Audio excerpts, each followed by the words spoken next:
तुम्ही भाजपचे राष्ट्रीय अध्यक्ष बनाल अशी चर्चा गेले काही दिवस राजकारणात रंगत आहे। ही चर्चा केवळ माध्यमांनी सुरू केलेली चर्चा आहे आणि ती माध्यमांमध्येच आहे। आता शेतकऱ्यांना वीज बिल माफीचा जो GR आहे तो आम्ही ऑलरेडी काढलेला आहे। त्यामुळे आता शेतकऱ्यांना पुढचे 5 वर्ष कुठल्याही बिल भरण्याची आवश्यकता नाही।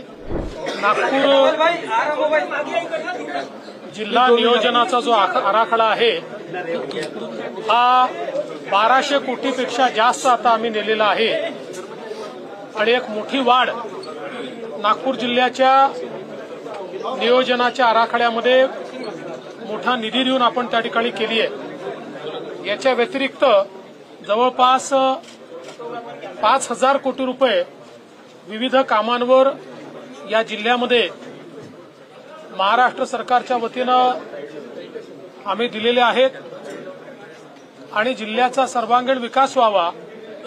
आरोग्याचं क्षेत्र असेल, शिक्षणाचं क्षेत्र असेल, इन्फ्रास्ट्रक्चरचं क्षेत्र असेल, विजेचं क्षेत्र असेल, मूलभूत ज्या बाबी आहेत त्या बाबी योग्य प्रकारे लोकांपर्यंत पोहोचवण्याचा प्रयत्न हा त्या ठिकाणी आम्ही या आराखड्याच्या माध्यमातून करतो आहे।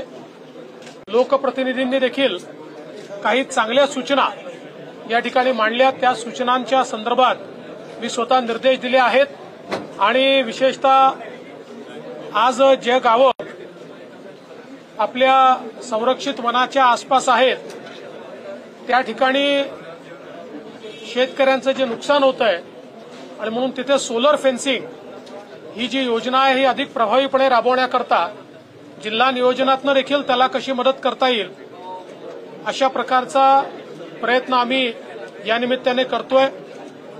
पाणंद रस्ते किंवा पांधन रस्ते ज्याला आपण म्हणतो जे शेतकऱ्यांच्या अतिशय जिव्हाळ्याचे आहेत त्याच्याकरता देखील निधी आपण राखीव ठेवलेला आहे आणि विविध योजनांना कुठल्याही प्रकारे निधी कमी पडणार नाही अशा प्रकारची व्यवस्था आम्ही केली। ऊर्जा मंत्री म्हणून तुमच्या अभिनंदनाचा ठरावही ठेवण्यात आला। जे शेतकऱ्यांचे वीज बिल जे आहे ते शून्य झालेले आहे, कधीपर्यंत हे शेतकऱ्यांना?